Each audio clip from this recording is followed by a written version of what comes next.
Okay, everybody, you are here for another 5 minutes to freedom. This is video 16, and today we are going to drop fire from the letter that was put out by Governor Ducey for, I think it's HB 2770 or something like that, the mask mandate business bill that everybody was pushing and saying we need to support and we need to get after it. Someone in the legislature did come out with a bill saying that that the businesses won't have to force mandates or enforce mandates. The funny thing, though, is the fact that we sent out notices to Governor Ducey, to the legislature, to the businesses, letting them know that they had no constitutional authority to enforce anything or to limit the people's rights or to force the people to do anything. Maybe I can get that notice up for you to see.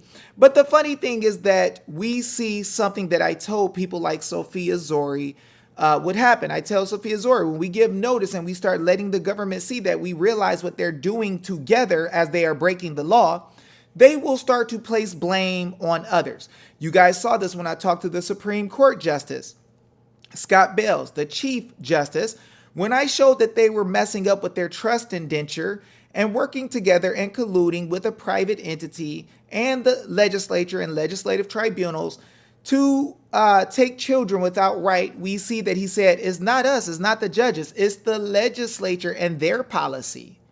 See, so every time we get to the point that we start nailing down the bad relationships between these people, putting them on notice and asking them, where in the Constitution did we give you the authority to do this?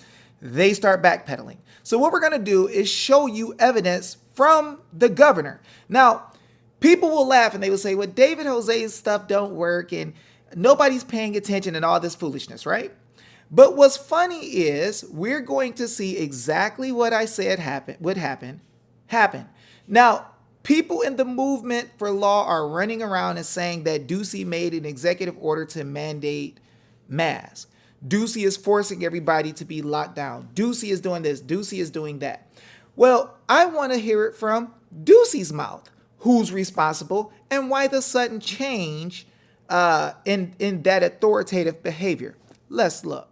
So here's Ducey's letter from April 9th, 2021. Dear Secretary Hobbs, today I signed HB 2770. While Arizona never had a statewide mask mandate during the COVID-19 pandemic, pump the brakes.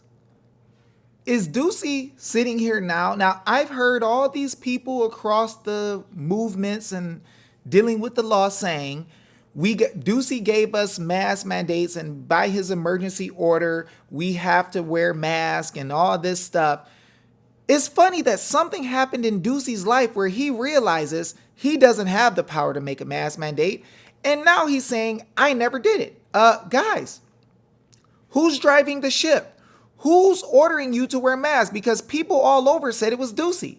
Ducey says we never had a mask mandate. What's going on here? He's blaming it on the local governments and saying that they chose to adopt rules. Now, guys, the legislature makes laws. Administrative agencies can have rules for the people who work for them, but there is no rulemaking or legislation which would abrogate the rights of the people. Let's look at that, Miranda versus Arizona. I'll get it real quick. Okay, so here it is. Where rights secured by the Constitution are involved, there can be no rulemaking or legislation which would abrogate them. Okay, so let me break that down into simple terms. What that means is whenever inside of the Constitution, which is a trust indenture, it outlines everything that a government official is granted authority to do and powers to do it along with that are necessary to carry that out. They have that power, right? But when it comes to anything in the Constitution that we put as a right of the people, like to have liberty, freedom, that our life shall not be interfered with, our privacy should not be interfered with, all of these things, when they are in the Constitution, the government is barred from writing legislation to get rid of them or making a rule to get rid of them. So when people go and they try to fight what the government is doing, People are arguing about the science. Well, I say my scientist says that my way is better than your way. I say that, not wearing a mask is scientifically better than wearing a mask, and they argue. I don't give a darn about any of that because I'm going to deal with the law that they swore to. They made an oath to follow and support the Constitution of the state of Arizona. The Constitution tells us we are free. We have all political power. Our liberty interests are to be protected and they can't interfere with them. They can't interfere with our privacy. So a lot of times we are making the wrong arguments where we could shut somebody completely down with the law. We want to argue about things that they can argue about. So I want you guys to see and look deeper into what's happening here. They can't even make a rule or adopt a rule that would affect your rights. If it affects your rights or your liberties, it's off limits. Over 90% of Arizonans live in a jurisdiction that made the decision to adopt, pay attention to that word, a local mask mandate to mitigate the spread of COVID-19. Our largest cities opted not to enforce their mandates, leaving the responsibility up to local businesses. I understand the concern and heartache this caused for many of these businesses, and I am grateful that the sponsor introduced this bill to address that very issue. Now, guys, we got to start looking into this and get serious. Let's look at the second half of a letter. This bill is well-intentioned, but due to an error in drafting may have unintended consequences. Some rational mask requirements that are not related to the spread of COVID-19 may not be enforceable. The state needs to be able to enforce long-standing workplace safety and infection control standards unrelated to COVID-19. I'm grateful to the sponsor, Representative Joseph Chaplick, for agreeing to fix this technical oversight in a future bill this session. Now, guys, what I want us to see, notice he says in the second half of the last sentence, ensuring that our small businesses will no longer be required to enforce mask mandates on them by their cities who are choosing not to enforce it themselves. So first of all, where did the city get the power to make a rule over the people? Where did the city get the power of the state legislature? If the state legislature doesn't have the power by the people to be able to force them to do something, then the political subdivision does not have it. So one thing I want you guys to see is that really what's happening is the governor saying, look, I had nothing to do with these mask mandates. It wasn't me. That was the cities. The cities did that. They are the ones who chose to force these requirements on the people. Yeah, it was them. Now, what's funny is I guarantee you that there was money that was exchanged for those cities like Phoenix who would do things with mask mandates. As a matter of fact, Sal Ducey, I think his name is, came out and told that there was like 291 or 293 million or something like that that was given for the COVID program to Phoenix, and that 1 million went to COVID, and the rest of it went to private entities.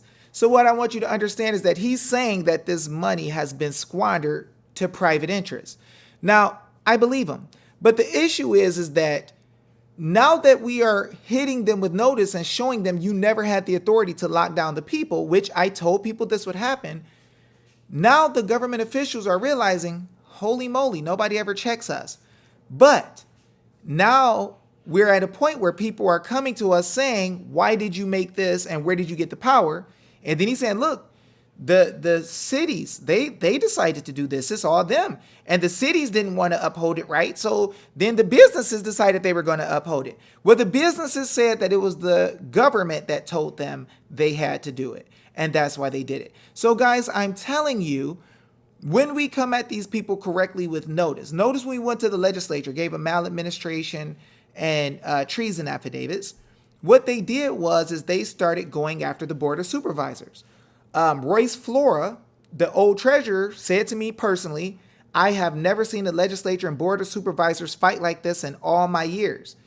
Then I talked to him about the notice. He said, oh, I seen that. I was shocked. Like, how in the world did you see the notice that we sent to the board of supervisors and you're the treasurer?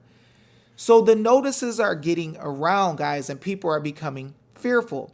This is what happens when you learn the law, when you stand up and you do what it is that God has given you to do, with having power over the things that are around you as a people. All right. So this is 5 Minutes to Freedom, number 16, all yours. Let me know if you like this video. Be cool. Stay out of trouble. Let's keep them running because they know they don't have the power. Catch y'all later. Peace.